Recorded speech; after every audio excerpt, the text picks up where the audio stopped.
Hola, ¿qué tal? Un cordial saludo. Yo soy Julián González y aquí desde el Centro Holístico A-Balance en la ciudad de Envigado, Colombia, donde nos preocupamos por su salud, donde hacemos ejercicio físico, nos especializamos en el método Pilates y además nos preocupamos por su salud. Hacemos también terapias alternativas, fisioterapia y nos interesamos muchísimo en los temas de salud, los temas de salud y en la ciencia. El día de hoy tengo un invitado muy especial, él es Juan Carlos Gutiérrez, él es profesor de finanzas en la Universidad de AFIT. Enseguida él nos hace un poquito más de introducción al respecto, ¿ya? Y Juan Carlos es un personaje, ¿ya? Un personaje que queremos aquí mucho en el Centro Holístico. Él es un hombre de ciencia, él es un científico además, él es investigador y conocedor de muchos temas en salud además, y eso es lo que vamos a discutir el día de hoy. Aquí pues en el centro pasamos mucho rato hablando de diferentes temas en salud y surgió pues la inquietud y decidimos hacer esta presentación, hacer este programa y traer un poco de estas temáticas. Para el día de hoy tenemos un derrotero de preguntas, tenemos unas 10 preguntas, las cuales las vamos a ir mostrando, quizás dividirlo en 2 programas para que estén pendientes, estén enganchados, se conecten con nosotros, ¿ya? Y poderles dar a entender a ustedes estos temas tan interesantes. Juan Carlos, continúa entonces. Muchas gracias, Julián. Buenos días para todos. Yo soy profesor, como ya lo acaba de decir Julián, de la Universidad de AFIT, del Departamento de Finanzas. Soy integrante del grupo de investigación en finanzas y banca y básicamente mi línea de investigación en lo que yo hago profesionalmente tiene que ver con la relación entre las finanzas, las pensiones, la longevidad y la biología. Es un tema bastante interdisciplinario, pero cada vez es más relevante porque tiene que ver con el bienestar de la gente.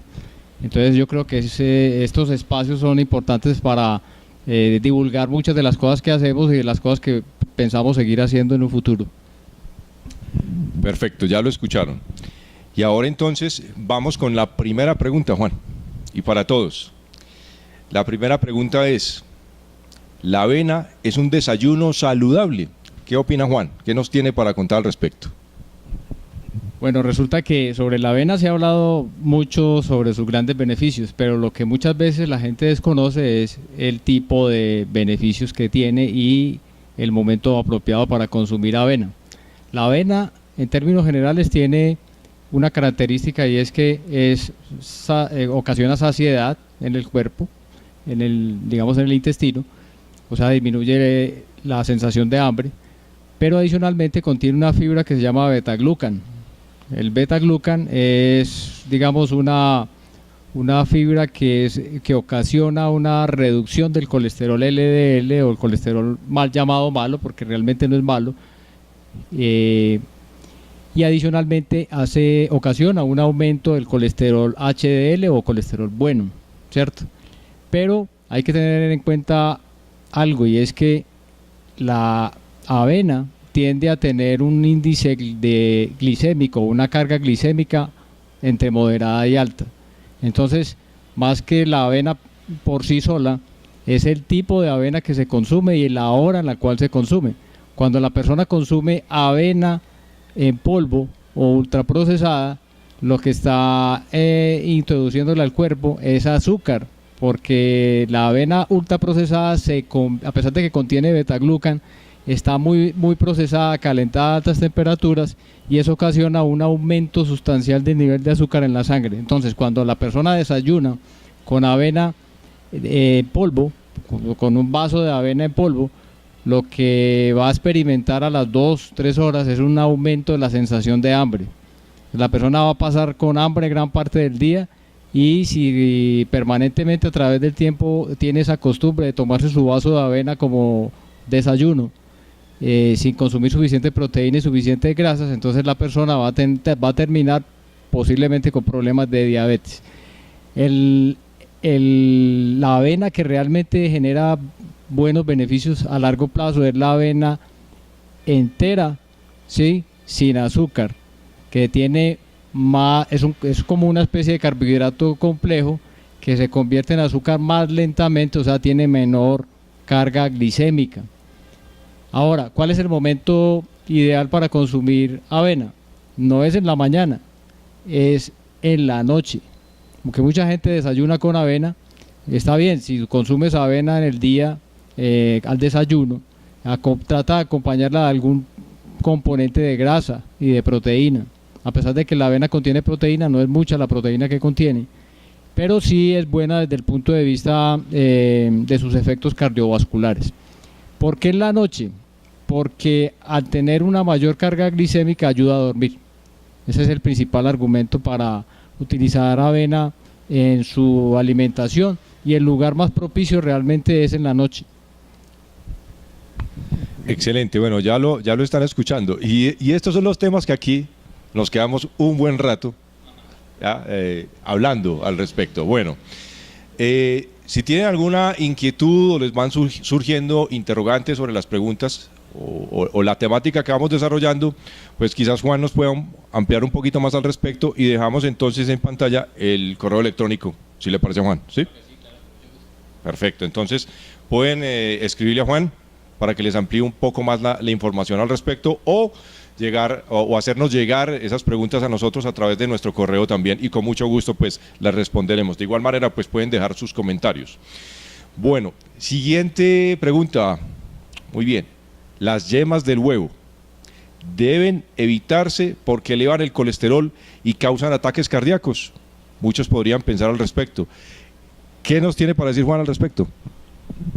Esa es una pregunta bastante interesante, y adicionalmente tiene como unos antecedentes. Hasta antes del 2015, en las guías nutricionales de los Estados Unidos, que es en donde más se ha estudiado el tema, se consideraba que los huevos aumentaban el riesgo cardiovascular, el consumo de yemas de huevos. Pero eso se revisó en el 2015. Y hoy en día la proteína del huevo está exonerada del aumento de riesgo cardiovascular. Había un gran temor por el tema del colesterol. Ya sabemos que el colesterol es necesario en el cuerpo, porque finalmente el colesterol es un transportador de nutrientes en el cuerpo. Ahora, el aumento del consumo de huevos, o la cantidad del consumo de yemas de huevo, es el punto que hay que enfatizar. Si uno consume más de 10 huevos en una semana, pues también está aumentando el riesgo de inflamación en el cuerpo, particularmente algo que se llama el nivel de proteína C reactiva en el cuerpo, que es un biomarcador de inflamación. Y lo mismo pasa con el consumo de carnes rojas. Cuando hay exceso de consumo de carnes rojas y de huevos, excesos es más de 10 huevos en una semana, pues obviamente hay ciertos biomarcadores que se van a alterar. Los huevos tienen, la yema del huevo contiene varios nutrientes que son esenciales. Uno de ellos es la luteína, que juega un papel importante en la salud ocular. La zeaxantina, también un papel muy importante en la salud ocular, sobre todo para evitar la degeneración macular en el ojo. Y adicionalmente la yema del huevo es una buena fuente de proteína, a pesar del alto contenido de colesterol. Entonces, realmente estamos hablando de un superalimento que no debería ser marginado, ¿sí? No se debe consumir excesivamente, ¿cierto? Pero también no nos podemos privar de él. Adicionalmente, el huevo, la yema del huevo es densa en algo que se llama colina, que es un nutriente esencial para la salud cerebral y para la formación de neurotransmisores. Es muy probable o es muy posible que una persona que no consuma huevos, un vegano o un vegetariano que no consuma huevos, tenga un excelente nivel de salud, pero tiene que planificar muy bien su dieta para no incurrir en ciertas deficiencias. Recordemos que los huevos también son una excelente fuente de vitamina D y de vitamina B12, sobre todo B12, que es esencial para la salud cerebral. Excelente. Entonces, no privarse del huevo. Entonces hay muchos mitos al respecto. Es un excelente alimento, o sea que deberíamos tenerlo siempre en nuestro plan alimenticio. Y como todo en exceso, claro, todo en exceso, entonces evitarlo, pero es un excelente alimento, no privarse de él. Bueno, siguiente pregunta. El jugo de naranja es una gran forma de comenzar el día. A ver qué nos dice Juan al respecto. Esa es otra pregunta que nos puede llevar, Julián, a una, digamos, a corregir un mito que ha existido alrededor del jugo de naranja. Mucha gente consume jugo de naranja al desayuno, pero lo que la gente no sabe es que cuando consume el jugo de naranja, se está dejando de consumir la fibra de la naranja. El jugo de naranja prácticamente es una gaseosa con vitaminas. 12 onzas de jugo de naranja contienen tanto azúcar como una Coca-Cola.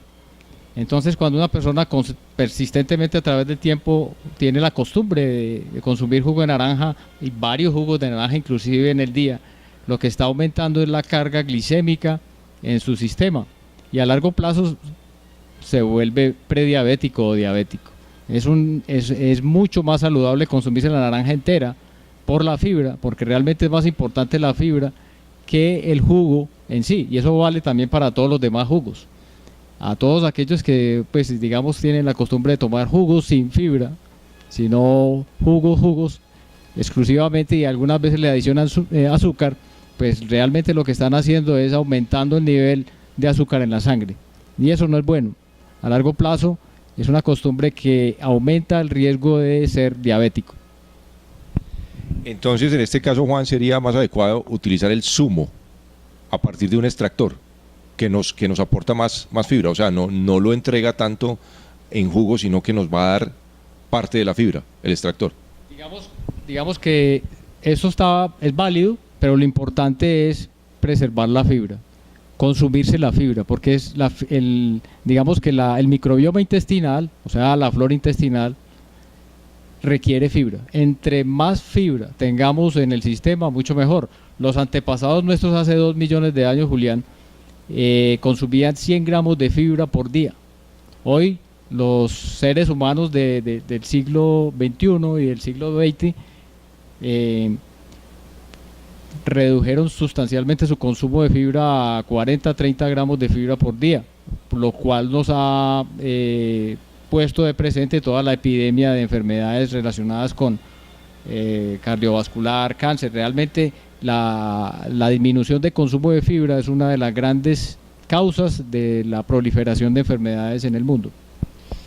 Mire, esto es supremamente interesante. Entonces, recomendación, comerse la frutica entera, completa, tal cual es, exactamente. Y es preferible comerse la fruta entera que tomarse el zumo o el jugo.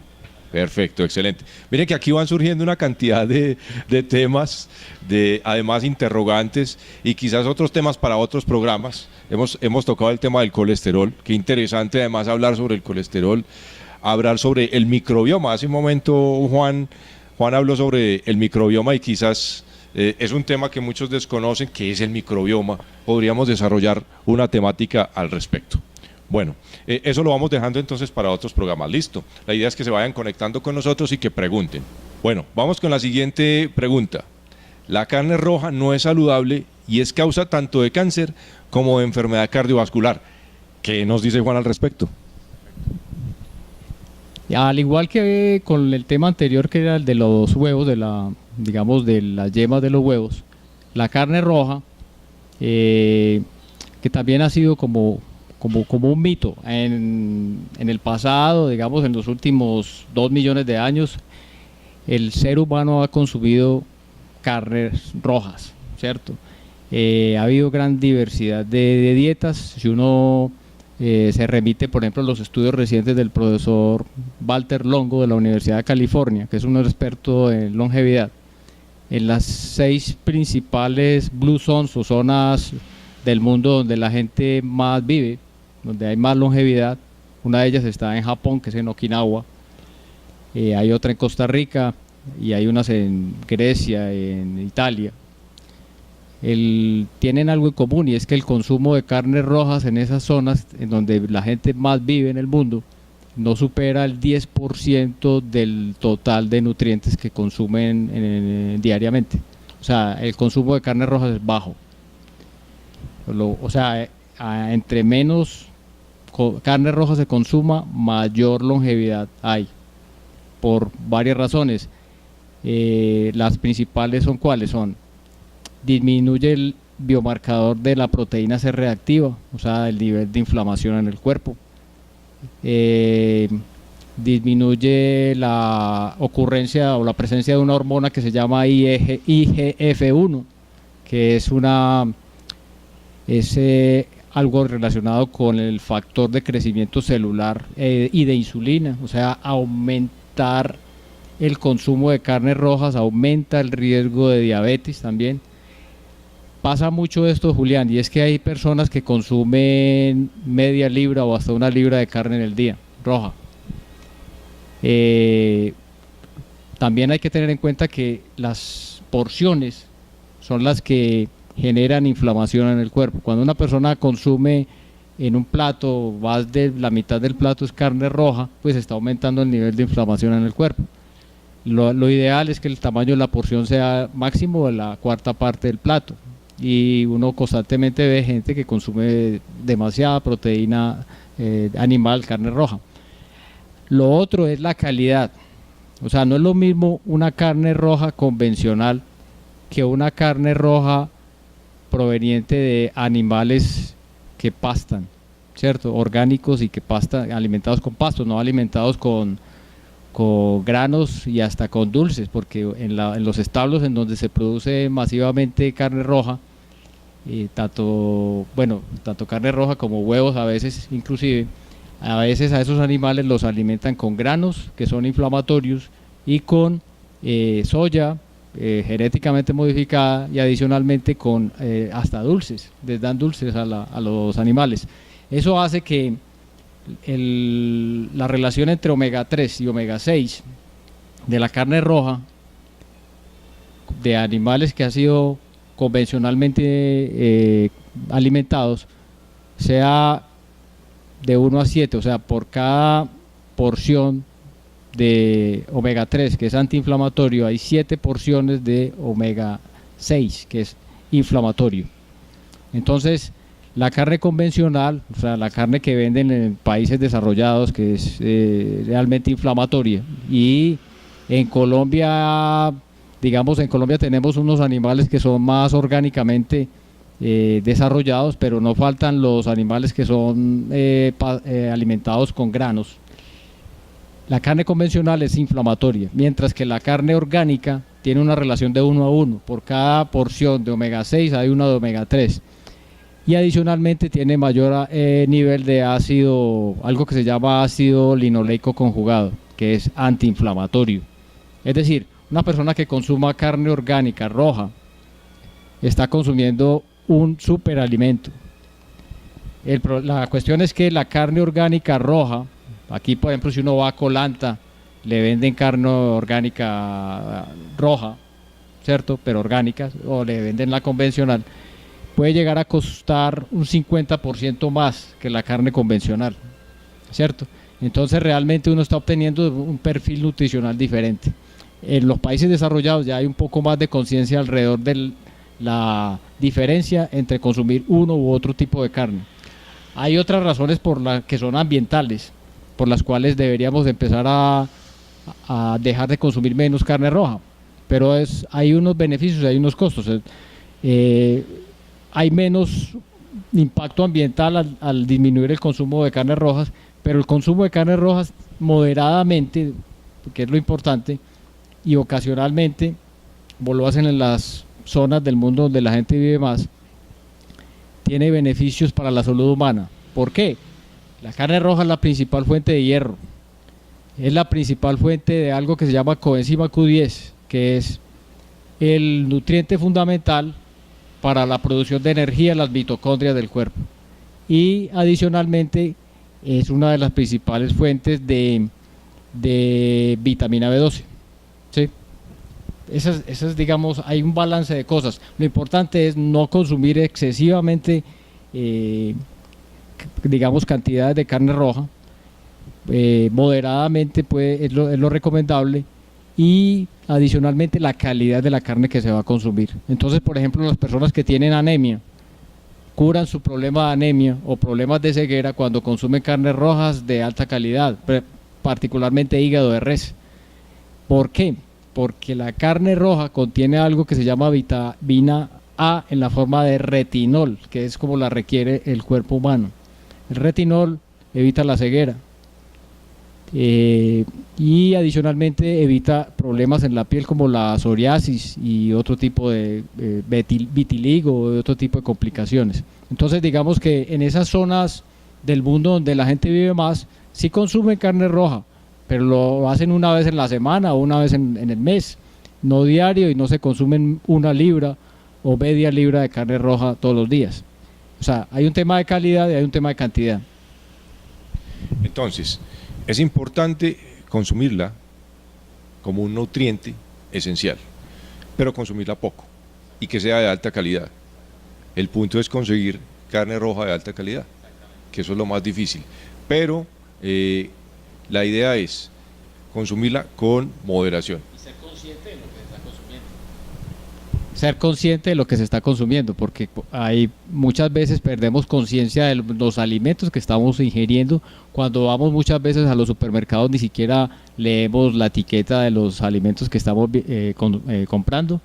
O sea, no leemos, y hay que leer más, informarse más, porque es que realmente todo este tema de la alimentación, Julián, los alimentos son información, ¿cierto? Y la información es salud. Deberíamos informarnos más. Entonces el punto acá es crear conciencia de lo que vamos a comer. Es decir, no simplemente comer por comer y llenarnos o saciarnos. Lo que debemos hacer es ser conscientes de todo aquello que vamos a consumir, preguntarnos y averiguar, consultar si esto que voy a consumir es de calidad, y además cuestionarnos que esto que me voy a comer, ¿qué me va a aportar? ¿Qué me va a nutrir? ¿Correcto? Muy bien. Bueno, creo que podemos pasar a la siguiente pregunta. ¿Listo? Muy bien, la siguiente, quinta pregunta. Muy bien. La mejor forma de perder peso consiste en seguir una dieta baja en grasas. Interesantísima pregunta. Muy bien, ¿qué nos tiene para decir Juan? Esa es otra pregunta que es muy importante y está muy relacionada con las dos últimas, de alguna manera. Las dietas bajas en grasas, ¿cierto?, que han sido tan tradicionales desde 1970 hasta la fecha, por problemas digamos, de evolución de las ciencias biológicas en ese momento, condujeron al mundo a un aumento, digamos, sustancial de las epidemias de diabetes y obesidad en todo el mundo, por una sencilla razón. En los años 70 nacieron las cadenas de comida rápida, en los Estados Unidos fundamentalmente, y por intereses comerciales de la industria, pues la industria se basó, y todo el mercadeo y la publicidad, en mandar el mensaje a los consumidores de que los productos eran bajos en grasas. Resulta que cuando hay un alimento bajo en grasas, y así se promociona en los supermercados, bajo en grasas significa alto en azúcar, porque cuando tú a un alimento le sacas la grasa y simplemente lo dejas así, pues el sabor que queda es un sabor a cartón. Para poder equilibrar la ausencia de grasa le tienes que inyectar azúcares.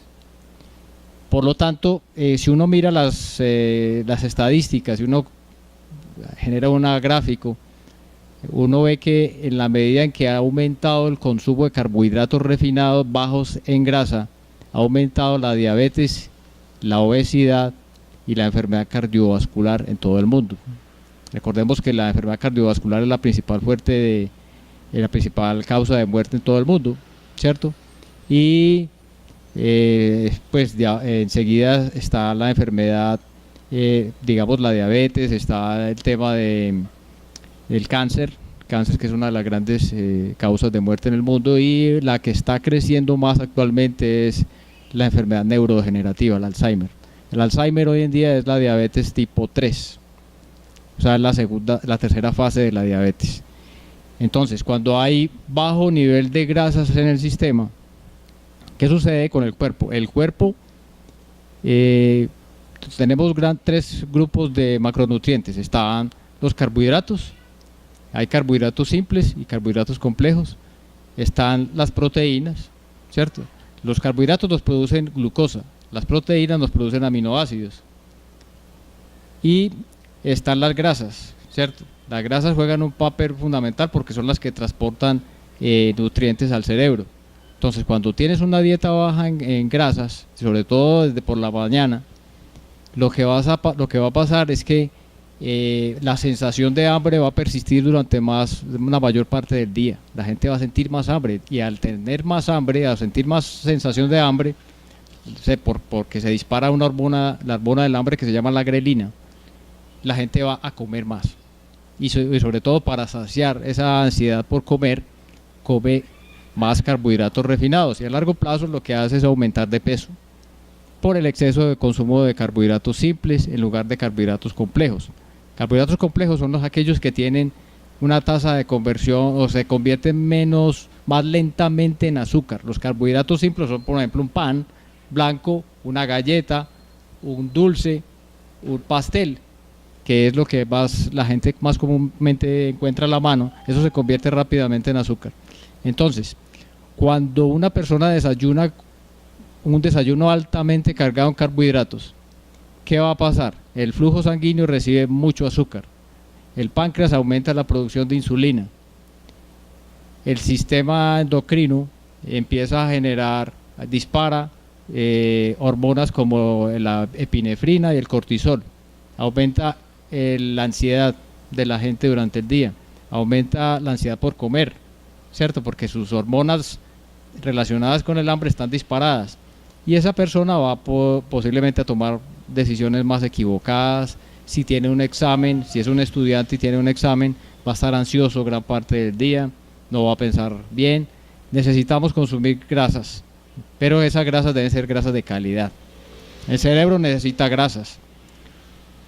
Junto con el corazón, el cerebro es el principal consumidor de energía del cuerpo. La mantequilla, por ejemplo, la mantequilla es una grasa de calidad y no la margarina. Exactamente, la mantequilla es una grasa, como tú lo acabas de decir. La mantequilla es un combustible. Digamos que la mantequilla de vaca tiene todos los nutrientes, digamos, vitamina K, es una gran fuente de vitamina K, que es esencial para la salud cardiovascular. Igual que lo que dijimos anteriormente, la clave es no consumirlo en exceso, es consumirlo moderadamente, y yo creo que sobre eso tenemos una pregunta más adelante. Bueno, esto es demasiado interesante, todo tiene que estar en equilibrio, somos lo que comemos definitivamente, y hay que cuidarlo y mantenerlo balanceado, y la idea es no dejar las grasas si quiero bajar de peso, es al contrario, tengo que consumirlas, pero de forma equilibrada y grasas de calidad. Aquí estamos hablando que todo lo que debemos consumir debe ser de calidad. Muy bien, vamos a pasar entonces a la siguiente pregunta.